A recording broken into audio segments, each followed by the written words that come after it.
Buenos días, hermanos, nuevamente. Vamos a continuar en esta mañana y con el estudio en la primera carta del apóstol Pedro. Hermanos, vamos a continuar con el estudio de esta hermosa carta. Damos gracias a Dios por la oportunidad que nos da de conocer a profundidad quién es Dios aquí en esta carta. Les voy a pedir que busquen ahí en Primera de Pedro, capítulo 1, versículos 13 al 21.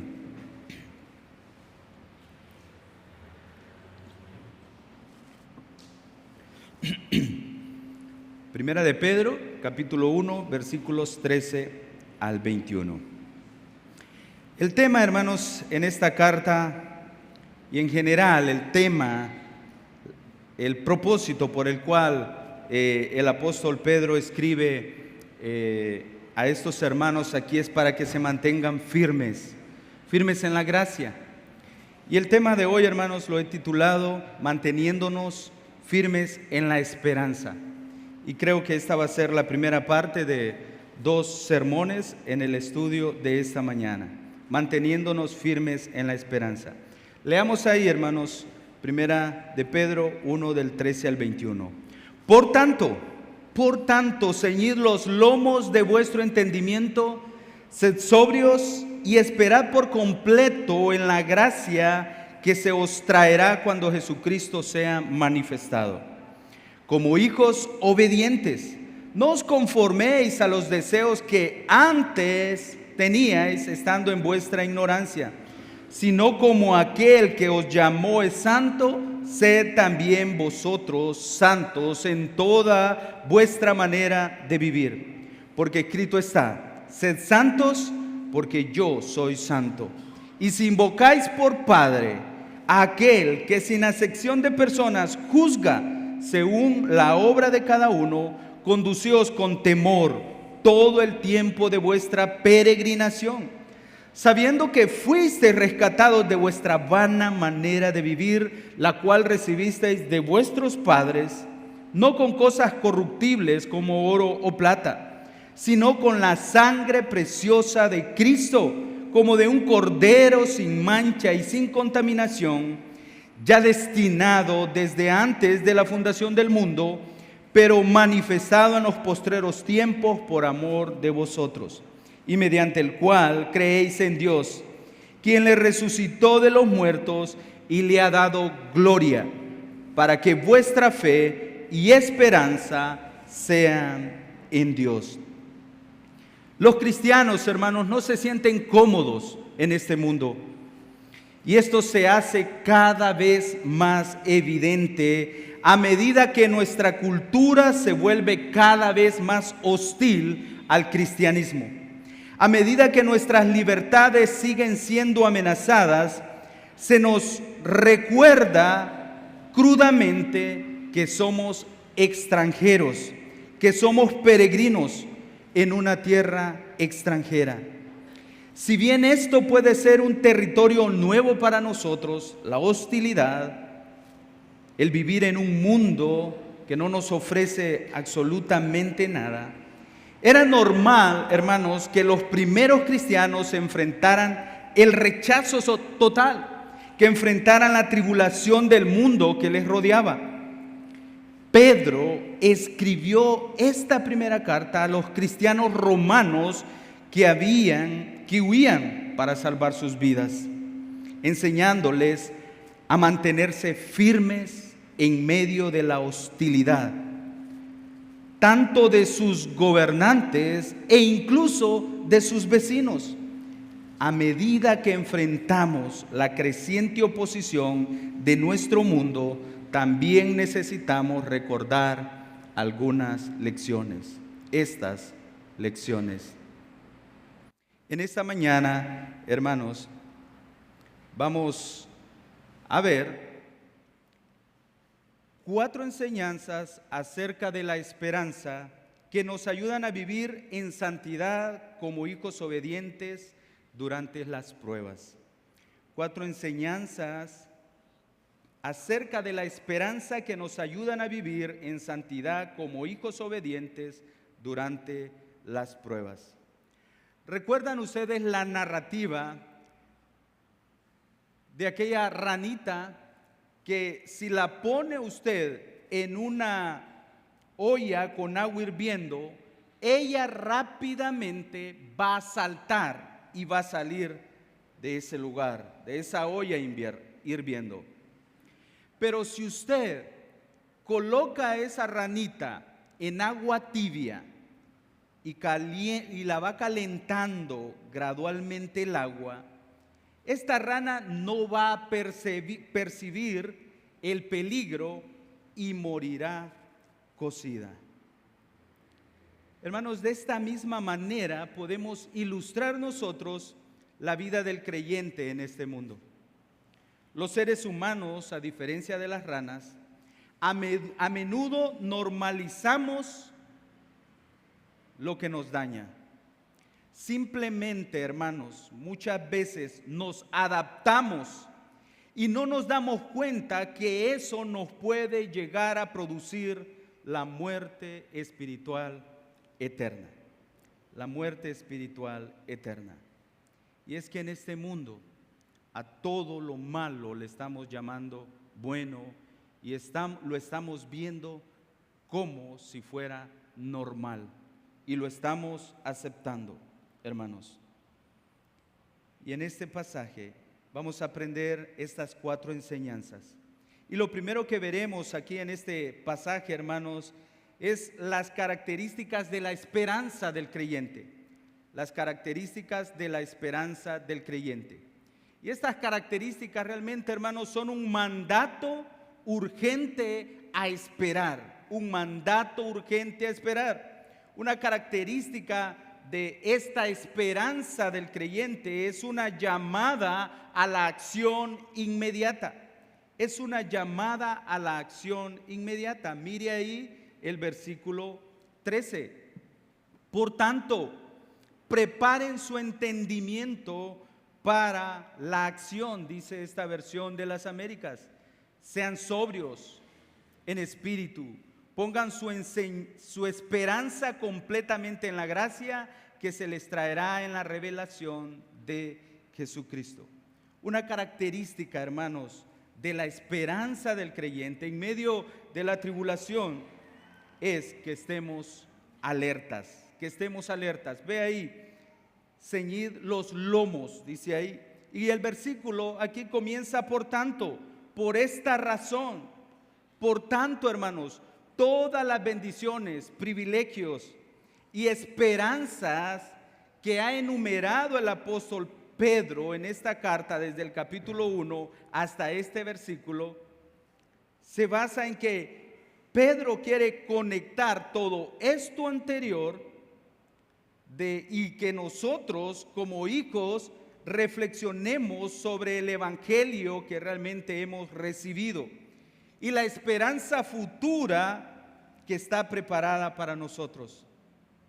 Hermanos, y que realmente Dios nos ha dado el evangelio y nos ha dado responsabilidades éticas y morales que ahora tienen como resultado el hecho de que debemos esperar en Dios. En otras palabras, lo que Pedro está tratando de decir, hermanos, es que él está sentando las bases de todo aquello que estos lectores han aprendido en los versículos anteriores. Por lo tanto, les dice, abróchense sus cinturones. Abróchense sus cinturones. Dice el versículo ahí, ceñid los lomos, ceñid los lomos. Esto, hermanos, es una metáfora que el apóstol Pedro va a usar para enseñarnos que debemos estar preparados y listos. Y la idea aquí, hermanos, no es preparados y listos para enfrentarnos a Satanás.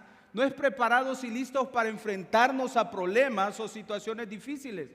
No es preparados y listos para poder salir adelante en medio de las circunstancias, sino estar preparados y listos para esperar en Dios, para esperar la gracia de Dios. Dice este pasaje, ceñíos Y esta palabra tiene la idea de recogerse las largas vestiduras que usaban en ese tiempo con la ayuda de un cinto. No aparece en ningún otro lugar, solamente aquí. Pero también tiene la idea en Juan capítulo 21, versículo 18, cuando Jesús le decía: de cierto te digo, cuando eras más joven te ceñías e ibas a donde querías, mas cuando ya seas viejo, extenderás tus manos y te ceñirá otro y te llevará donde no quieras. En concreto, hermanos, la formulación de Pedro de la imagen de ceñirse, de amarrarse los lomos, es la descripción de un estado. Es una llamada a la acción inmediata.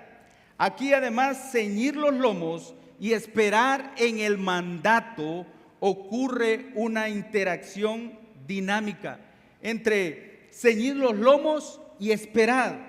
Esperar es el mandato aquí en este pasaje, pero es bien claro y bien obvio que al decirnos el apóstol Pedro, cíñanse los lomos, también nos está dando un mandato, hermanos. La acción de ceñir los lomos o prepararse mentalmente ocurre al mismo tiempo que el acto de esperar. No es una mera secuencia temporal, sino una condición necesaria para la esperanza activa. No es simplemente quedarse de brazos cruzados y esperar. Por ejemplo, cuando usted va a correr, por ejemplo, correr es un mandato. Pero para correr usted necesita, y piensa usted que necesita un calzado. Pero también usted necesita información: a dónde va a ir a correr, con quién va a ir a correr, cuántos kilómetros va a ir a correr. No solamente es esperar, hermanos, o no solamente en este contexto, esta idea de correr, sino más bien es prepararse para comenzar a correr. Y la idea aquí tiene esto de ceñir los lomos, es prepararse para comenzar a esperar, hermanos. La orden entonces para los cristianos es esperar, y ellos automáticamente hacían la segunda acción de ceñirse los lomos, prepararse mentalmente. Eso es lo que significa. Entonces la tomamos como una orden porque depende de esta idea de esperar.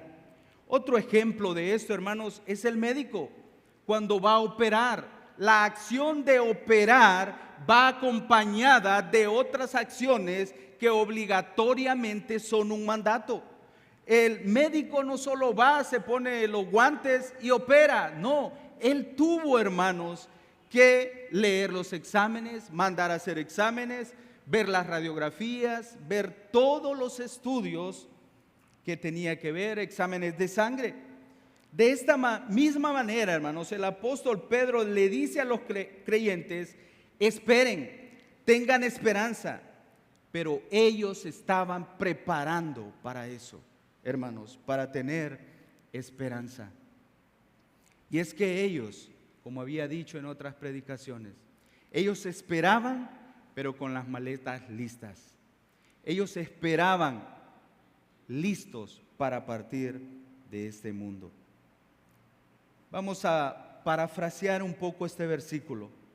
Dice de esta manera: hermanos, esperen el momento cuando la gracia de Dios sea manifestada completamente en Jesucristo. Pero deben prepararse mientras esperan.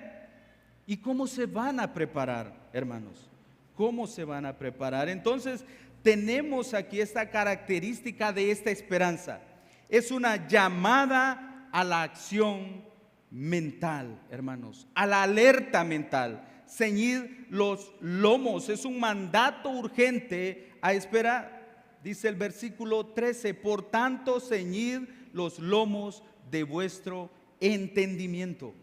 Esa frase, hermanos, entendimiento, la idea realmente tiene la idea de especificar y restringe que la idea de ceñir los lomos sea meramente algo físico, de estar preparados físicamente, sino más bien una preparación mental, espiritual. Mientras otros textos usan ceñir los lomos para denotar una preparación general, como en Lucas capítulo 12, versículo 31, Efesios capítulo 6, versículo 14, aquí la idea, hermanos, la palabra entendimiento es preparar la mente con la idea de reflexionar. El cristiano debe reflexionar y con eso, hermanos, es un fuerte, intenso esfuerzo de estar reflexionando. Es un intenso esfuerzo de pensamiento. ¿En qué, hermanos? ¿Reflexionar en qué? En las glorias de sus esperanzas, en la grandeza de sus responsabilidades. Debe procurar amar a Dios con toda su mente, así como con todo su corazón y con toda su alma. Y aquí Pedro, hermanos, añade esta preparación de la mente, del entendimiento, para enfatizar una renovación mental. Y es que el pasaje paralelo a este, hermanos, es Romanos capítulo 12. Vea el libro de Romanos,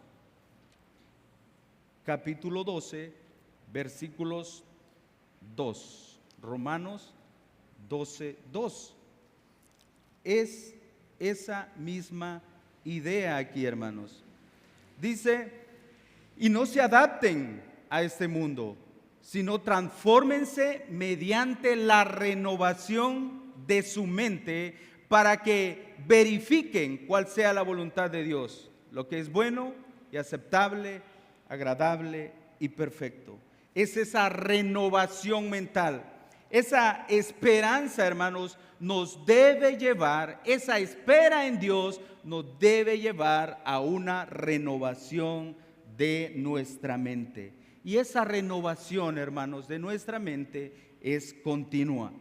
Es un discernimiento ante cualquier amenaza de doctrinas. Miren, Primera de Pedro, capítulo 1, versículo 14. Primera de Pedro 1, 14. Dice, como hijos obedientes, no se conformen, no se amolden a estos deseos, sino más bien renuévense. Esta esperanza, este entendimiento, esta renovación de la mente, hermanos, está basada en la revelación que ya se nos ha dado. Según Primera de Pedro, capítulo 1, versículo 10 al 12, donde estos hombres, hermanos, estos profetas se preparaban, indagaban, buscaban, observaban acerca de todo lo que tenía que ver con la gracia y se preguntaban, ¿qué es eso? La renovación de nuestra mente, hermanos, tiene que ver con analizar críticamente cualquier cosa que sea opuesta al evangelio. No os conforméis, dice ahí ese versículo 14. Meditar en las profecías cumplidas, en todo aquello que ya tenemos, que ya se nos ha sido dado, y rechazar realmente propuestas emocionales e impulsivas. Hermanos, no debemos hacer todo solo con el corazón, sino debemos hacer todo también pensado con nuestra mente. Hermanos, ¿cómo es su esperanza? ¿Es pasiva como esperar un autobús? ¿O es activa como un soldado que se prepara para la batalla? Prepárese, hermano, mentalmente, analice, razone todo lo que se le enseña. No se deje llevar meramente por las emociones. Debe tener conocimientos claros. Necesita una comprensión racional de todo lo que se ha venido diciendo de los pasajes anteriores aquí en Primera de Pedro capítulo 1. Debe estar claro, hermanos, si usted tiene una nueva identidad en Cristo. Mire el versículo 1, elegidos según la presciencia de Dios. Esa es una identidad que Dios le ha dado. Y si realmente usted ha aceptado el llamado de Dios a adorarle, versículo 3, bendito sea el Dios y Padre de nuestro Señor Jesucristo. Ahí es claro un llamado a adorar a Dios. Y si realmente también usted es un nacido de nuevo, mire el versículo 3, nos ha hecho renacer de nuevo para una esperanza viva. Y si está listo también, hermano, para recibir o para tener todas las bendiciones espirituales. Esa herencia, hermanos, en el versículo 4, incorruptible, inmaculada y que no se marchitará, reservada en los cielos para ustedes. Ceñid los lomos, hermanos, también tiene un paralelo en Proverbios. Interesante, vamos un poco a Proverbios capítulo 31. Proverbios capítulo 31. Quiero que me acompañe ahí.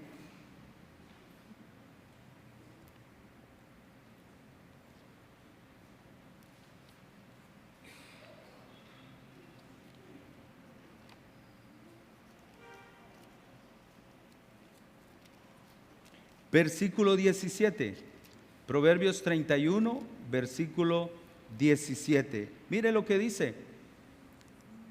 Ella se ciñe de fuerza y fortalece sus brazos. ¿Y cómo hace esto esta mujer, hermanos? Y voy a leer esta versión desde el versículo 10. Mire lo que dice. Mujer hacendosa o mujer virtuosa, ¿quién la hallará? Su valor supera en mucho al de las joyas. En ella confía el corazón de su marido y no carecerá de ganancias. Ella le traerá bien y no mal todos los días de su vida. Busca lana y lino y con agrado trabaja con sus manos. Es como las naves de mercader. Trae su alimento de lejos. También se levanta cuando aún es de noche y da alimento a los de su casa y tarea a sus doncellas. Evalúa un campo y lo compra con sus ganancias y planta una viña.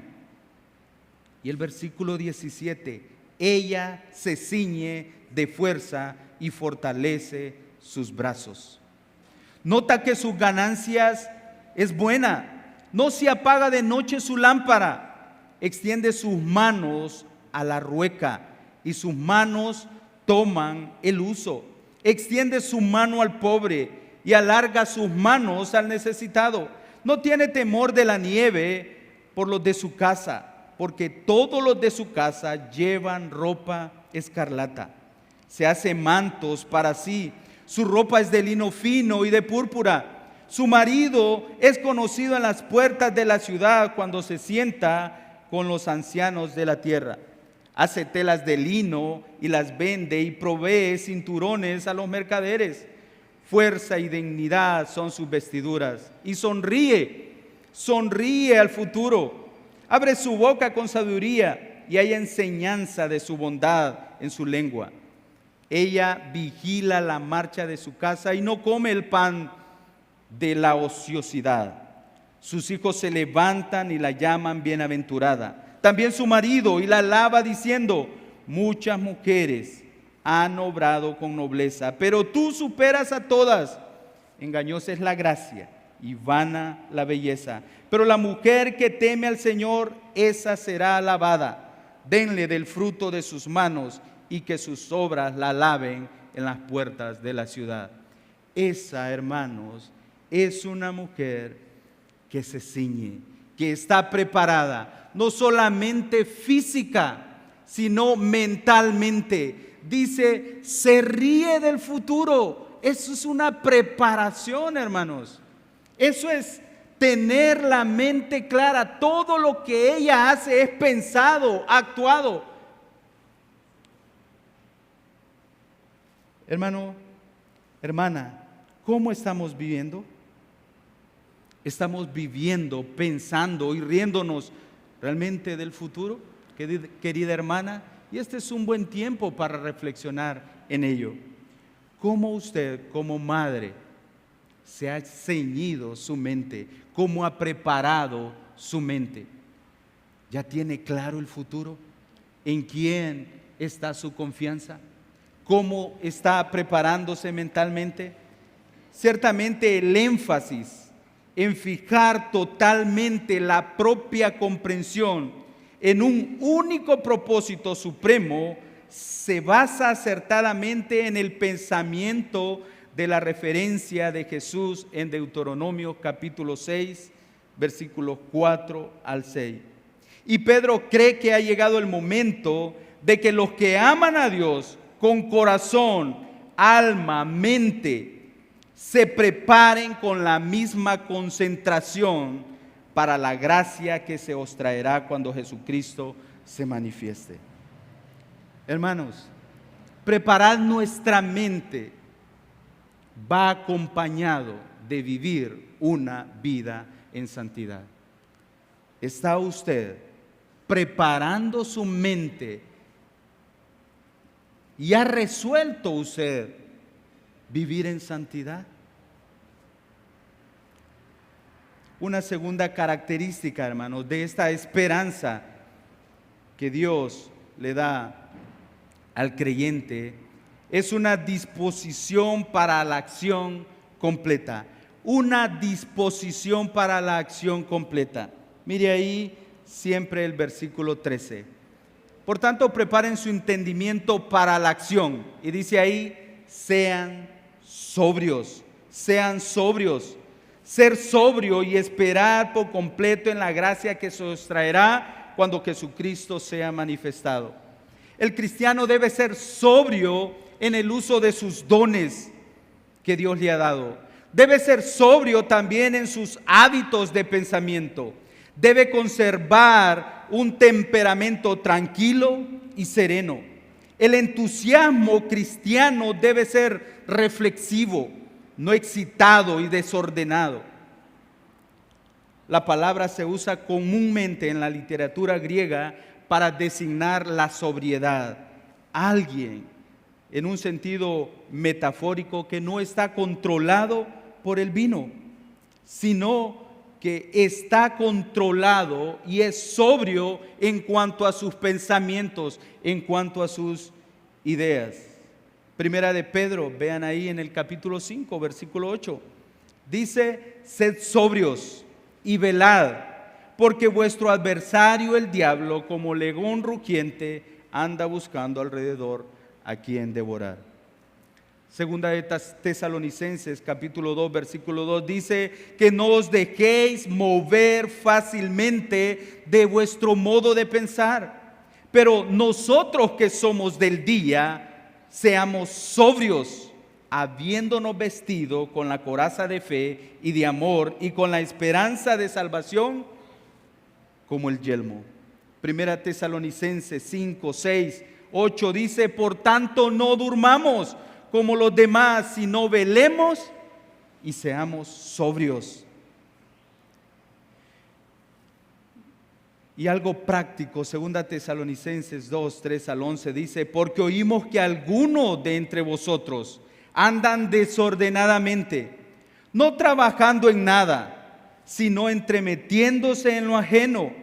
A los tales mandamos y exhortamos por nuestro Señor Jesucristo que trabajando sosegadamente coman su propio pan. Por consiguiente, hermanos, el ser sobrio subraya algo que ha de ser un rasgo característico de quien está preparado para la acción y tiene puesta su esperanza en Jesucristo.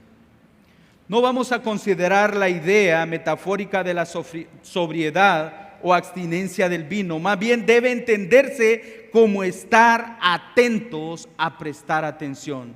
Hermanos, esto de ser sobrio es estar atentos a prestar atención. En otras palabras, lo que quiere decir es estar completamente vigilantes. Vigilantes. La idea aquí, hermanos, es una disposición es una sobriedad a esperar. Y aquí encontramos que debemos, como creyentes, estar dispuestos a poner nuestra esperanza en nuestro Salvador, en nuestro Salvador. ¿Y cuál es esa esperanza? Esa esperanza es este mandato de esperar en el Señor por completo. Mire ahí, pongan su esperanza completamente. Pongan su esperanza completamente. Esperar por completo, con una esperanza plena, inquebrantable y constante. Y ese es el primer mandato, hermanos, de muchos que vamos a ver a lo largo de esta carta. Y la idea del autor es que este mandato inicial es establecer una guía práctica, una agenda de acción para los lectores. En otras palabras, el autor no solo expresa una idea abstracta, ambigua, no solo espera que las personas se crucen de brazos y esperen, sino que busca orientar los comportamientos, actitudes, decisiones concretas mediante un mensaje deliberante y organizado. Todo cristiano, hermanos, en pocas palabras, debe analizar las opciones antes de tomar cualquier decisión. Es una persona que reflexiona. Y la esperanza, hermanos, es una resolución particular de orientar la propia vida en consecuencia. Y cuando ésta se lleva a cabo como una forma de vida, hermanos, la esperanza es un tema recurrente en esta carta y tiene que ver con vivir de una manera y en base a una manera que Dios nos está mandando. Mire el versículo 21, siempre ahí en Primera de Pedro, capítulo 1. Dice, y mediante el cual creéis en Dios, quien le resucitó de los muertos y le ha dado gloria, para que vuestra fe y esperanza sean en Dios. Mire el capítulo 3, versículo 5. Porque así también se ataviaban en otro tiempo aquellas santas mujeres que esperaban en Dios. Ahí mismo en el capítulo 3, versículo 15, dice, sino santificad a Dios, el Señor, en vuestros corazones, y estad siempre preparados para presentar defensa con mansedumbre y reverencia ante todo el que os demande razón de la esperanza que hay en vosotros. La esperanza, hermanos, aquí en este contexto es sinónimo de fe. Es sinónimo de fe. ¿Cómo un creyente puede esperar sin haber puesto su fe en la gracia que le será traída? Esto, además, hermanos, es parte de la salvación. Hermanos, ¿en dónde está puesta nuestra esperanza? ¿Estamos dispuestos a orientar nuestros comportamientos y actitudes y decisiones reflexionando en cada área de nuestra vida y considerando todas las bendiciones que hasta el momento hemos recibido? Hermanos, ¿dónde está puesta nuestra fe, su confianza? ¿Están claros ustedes en esto? En cuanto a su Señor, en cuanto a su Salvador, ¿han reflexionado? En el Evangelio, en algunas ocasiones pregunto a las personas, si usted muriera hoy, ¿a dónde iría su alma? ¿Al cielo o al infierno? Si usted se cuestionó y no puede responder de manera positiva y segura, le invito primero a prepararse mentalmente y a comenzar a esperar en Dios, a esperar en esa gracia. Solo a través de esa esperanza, hermanos, es que podemos nosotros como creyentes tener una seguridad, primero, en cómo estamos viviendo nuestra vida, y segundo, hacia dónde realmente vamos y estamos enfocados. Pero ¿cuál es la base de esta esperanza, hermanos? Vean la base de esta esperanza. Poned vuestra esperanza, dice el texto, pongan su esperanza en la gracia La base de la esperanza, hermanos, es la gracia que se os traerá cuando Jesucristo se manifieste. Esa gracia es algo que está siendo traída ahora, siendo llevada sobre el alma en la presente revelación de Jesucristo. Gálatas 1:6 dice: quiso Dios, dice Pablo, revelar a su Hijo en mí. Y es hermoso, hermanos, que en cierto modo esa gracia ya ha sido revelada de una manera en nuestras vidas. Esa es la manera que el Señor se manifiesta en aquellos que caminan en la senda de la obediencia amorosa. Entonces la base, el objeto de la esperanza que el apóstol Pedro ordena es la gracia que se os ha de dar cuando Jesucristo sea manifestado. Misma que ha venido mencionando. Mire el versículo 7. Mire el versículo 7. Para que la prueba de la fe de ustedes, más preciosa que el oro que perece, aunque probado por fuego, sea hallado que resulta en alabanza, gloria y honor. ¿En qué? En la revelación de Jesucristo. En la revelación de Jesucristo. Y la gracia, hermanos, versículo 10. Mire el versículo 10, acerca de esta salvación. Los profetas que profetizaron ¿de qué? De la gracia que vendría a ustedes. Esta frase, hermanos, aquí tiene un significado futuro. Va a ser manifestado. Tiene la raíz en la palabra que todos conocemos, Apocalipsis. Es una designación a la segunda venida del Mesías.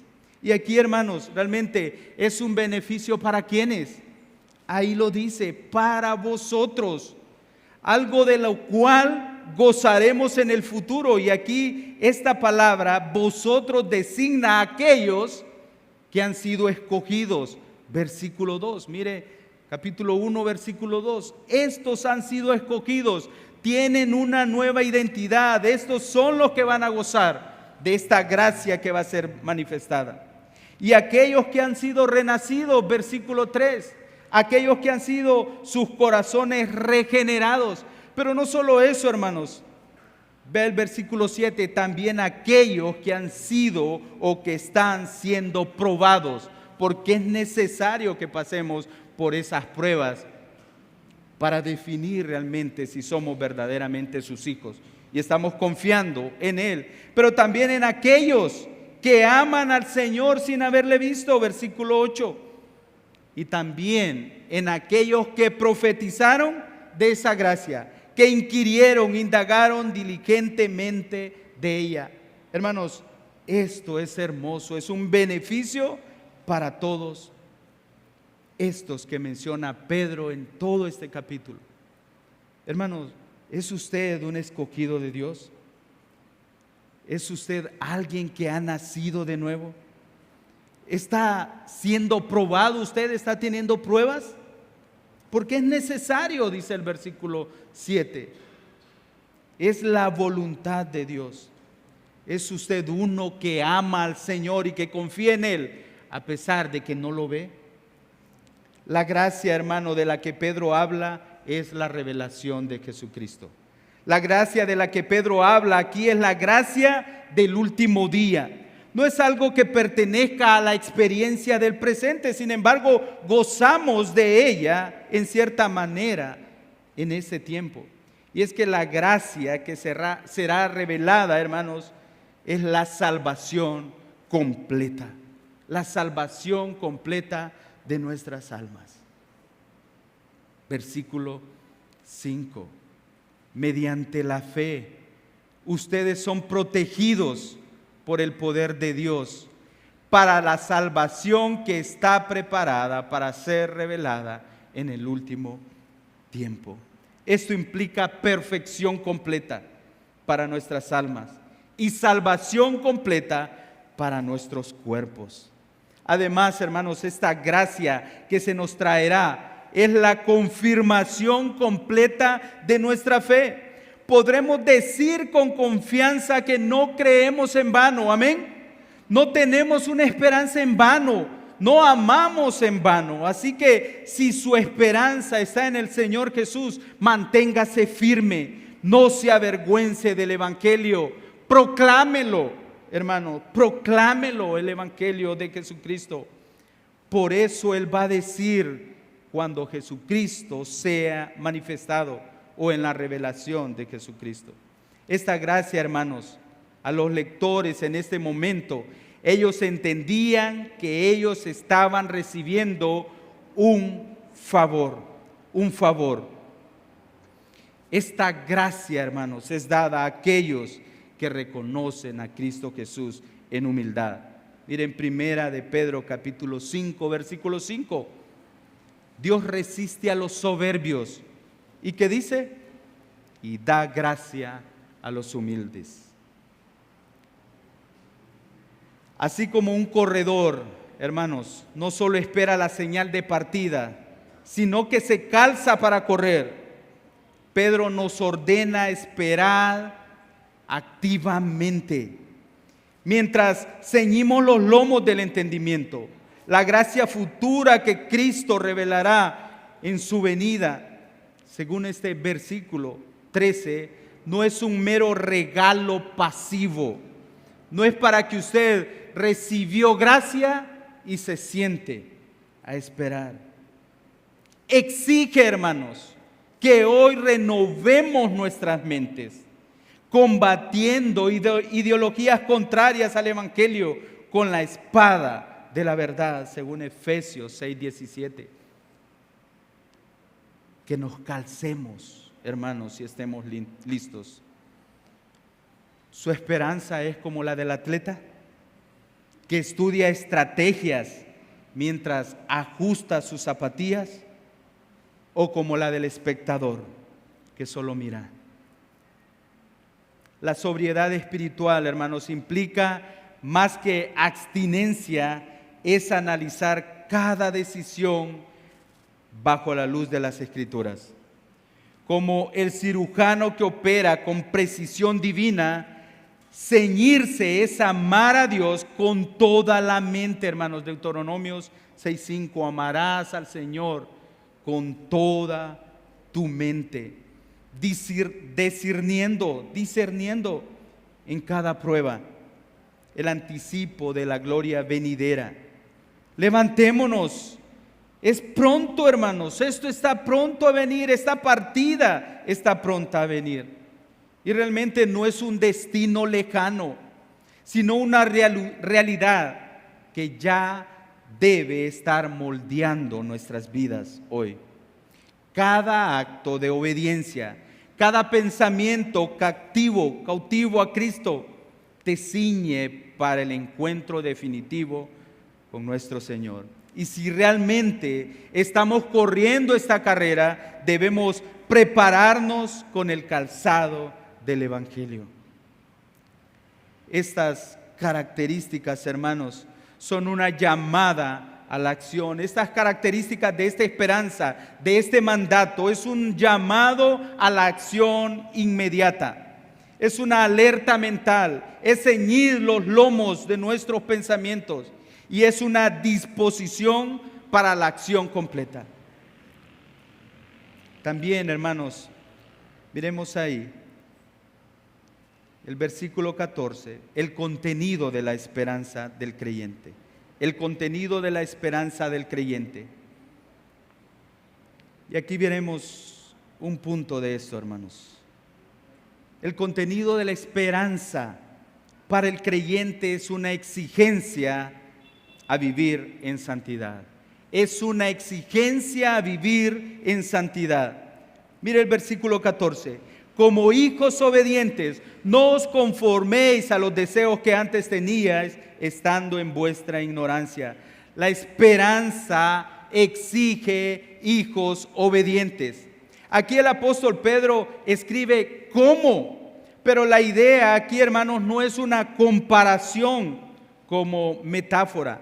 Él va más allá y quiere que seamos hijos obedientes, hijos de Dios obedientes. ¿Para qué fuimos elegidos sus hijos, hermanos? Versículo 2, mire el versículo 2 ahí del capítulo 1. según el previo conocimiento, fuimos elegidos por Él, el previo conocimiento de Dios Padre. ¿Para qué? Por la obra santificadora del Espíritu. ¿Para qué? Para obedecer. Para obedecer fuimos hechos sus hijos.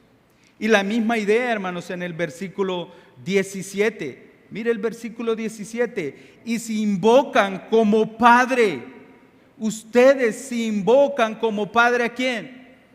A Dios. Ustedes entonces son hijos, hermanos.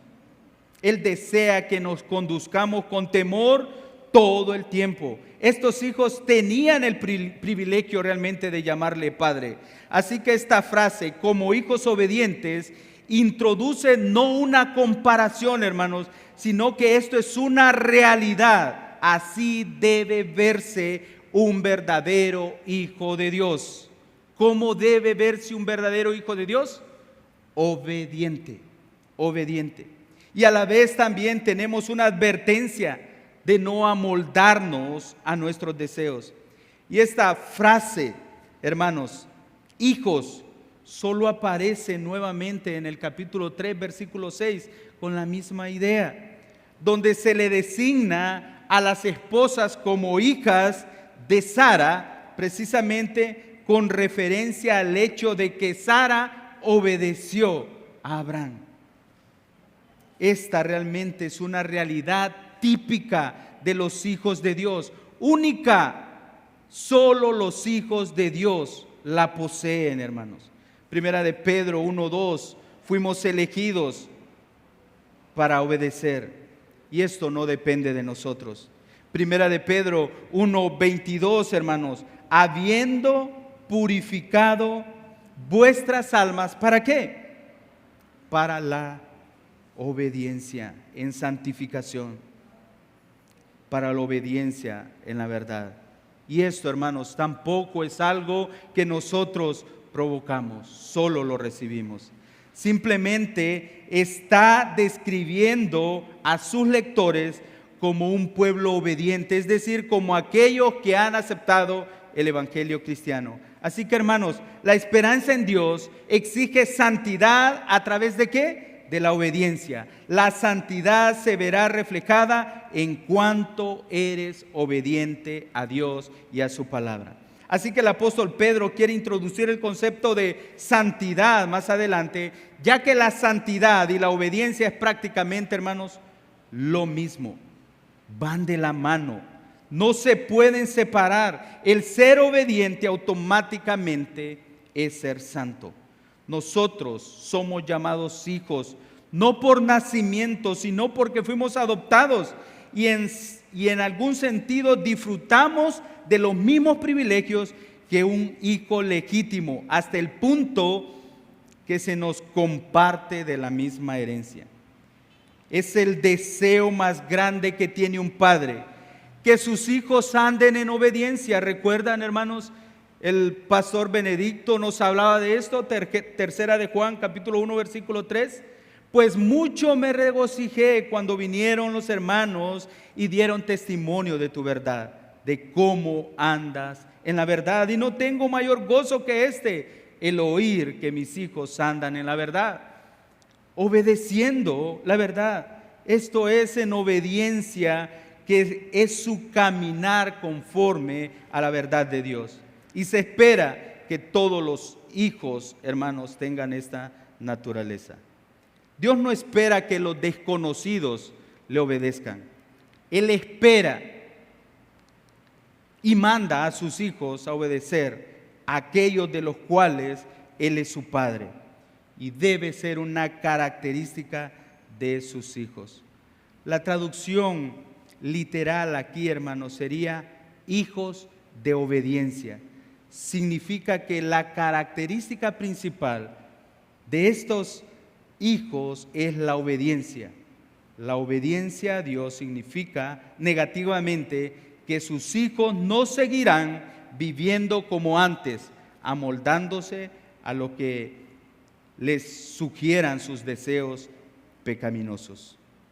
Hermanos, Efesios capítulo 2, versículo 1 al 3 dice: y Él os dio vida a vosotros cuando estabais muertos en vuestros delitos y pecados, en los cuales anduvisteis en otro tiempo, siguiendo la corriente de este mundo, conforme al príncipe de la potestad del aire, el espíritu que ahora opera en los hijos de desobediencia, entre los cuales también todos nosotros vivimos en otro tiempo, en los deseos de nuestra carne, haciendo la voluntad de la carne y de los pensamientos. Y éramos por naturaleza hijos de ira, lo mismo que los demás, pero ahora no, hermanos. Pedro les dice que Dios les dio un nuevo corazón. Versículo 3 de Primera de Pedro, los hizo renacer de nuevo. Por tanto, él espera que la obediencia sea producto de un corazón regenerado. Hermanos, no obedecemos para ser salvos. Es porque somos salvos que realmente obedecemos. Por lo tanto, es inevitable, inexcusable que un verdadero hijo de Dios sea desobediente. El mundo tiene su propio estilo de vida, el cual los creyentes se sienten atraídos muchas veces, pero Pedro advierte que no deben conformarse a los malos deseos que se destacan en este mundo. No os conforméis, dice el versículo 14, a los deseos que antes teníais estando en vuestra ignorancia. La idea aquí básicamente es que usted debe estar haciendo esto de manera activa, no conformándose, no amoldándose, sino desechando, como dice el capítulo 2, versículo 1 de Primera de Pedro, desechando pues toda malicia, todo engaño, hipocresía, envidias y todas las distracciones. Y el capítulo 4, versículo 2 al 4, dice, para no vivir el tiempo que resta en la carne conforme a las concupiscencias o deseos de los hombres, sino conforme a la voluntad de Dios. Baste ya el tiempo pasado para haber hecho lo que agrada a los gentiles, estando o andando en lascivias, concupiscencias, embriagueces, orgías, disipación, abominables, idolatrías. A estos les parece cosa extraña que vosotros no corráis con ellos el mismo desenfreno de disolución y os ultrajan. No os conforméis, hermanos, a este siglo, no se amolden a este mundo. ¿Es usted un verdadero hijo de Dios? ¿O sigue viviendo en la ignorancia que tenía antes, impulsado por los mismos deseos que antes tenía? ¿Está consciente usted, hermanos? ¿O sabe usted que fue rescatado de esos deseos? ¿Sabe usted que esos deseos no deberían controlarlo? Por lo tanto, el apóstol Pedro va a introducir esta idea o este mandato a ser obedientes, también a vivir una vida en santidad. A vivir una vida en santidad, hermanos. Y vamos a aprender en el próximo sermón quién es el molde, a quién debemos amoldar nuestras vidas, quién es el ejemplo de santidad. Aprenderemos quién es aquel que en términos de pureza, verdad, sinceridad, rectitud y oposición al mal, tiene un carácter esencial para que nosotros podamos amoldarnos a Él. Eso es, hermanos, la santidad y el carácter de Dios, como el modelo, como la razón de la santidad. Oramos al Señor. Vivo en Dios y Padre. Señor, sabemos que estos mandatos, Señor, no los podemos cumplir de alguna manera, Señor. No los podemos cumplir nosotros, Padre, con nuestras fuerzas. No podremos, Señor. Es imposible, mi Dios, si no es por tu gracia, si no es por tu amor, si no es porque tú mores en nuestras vidas, Señor.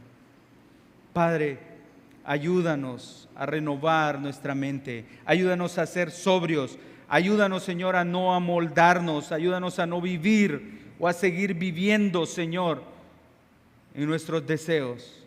Ayúdanos a caracterizarnos como hijos tuyos, Señor, hijos que obedecen su palabra, hijos, Señor, que reflejan tu amor, hijos que reflejan el ser cada día más como tú, Señor. Ayuda a tu iglesia, Señor. Ayúdanos, Padre, porque cada día más necesitamos de ti. En medio de las dificultades, Señor, en medio de las pruebas, en medio de las situaciones difíciles, ayúdanos a esperar en ti, a tener esa esperanza en esa gracia que un día, Padre Celestial, obtendremos completamente. Señor, gracias por la iglesia. Bendice, Padre de gloria, a cada una de los hermanos y especialmente en este día, Señor. Bendice a las hermanas, Padre. Gracias por sus vidas. Gracias, Padre Celestial, porque vemos hermanas que se esfuerzan, Señor, en la gracia. Vemos hermanas, Señor, que se preparan cada día aprendiendo de tu palabra, Señor. Y si hay alguien aquí, mi Dios, que todavía no ha entregado su vida a ti, Señor, y que todavía no está lista y no está preparada, no está esperando completamente en la gracia, Señor, ayúdale, toca su corazón, Señor, para que pueda tener esta esperanza que tenemos todos tus hijos y pueda obedecer, Señor, a tu palabra, a tu verdad. Bendícenos en el nombre que es sobre todo nombre. En el nombre de Cristo Jesús oramos. Amén. Amén. Dios bendiga sus vidas, hermanos. Dios guarde. Y feliz día de las madres. Muchas bendiciones, hermanas.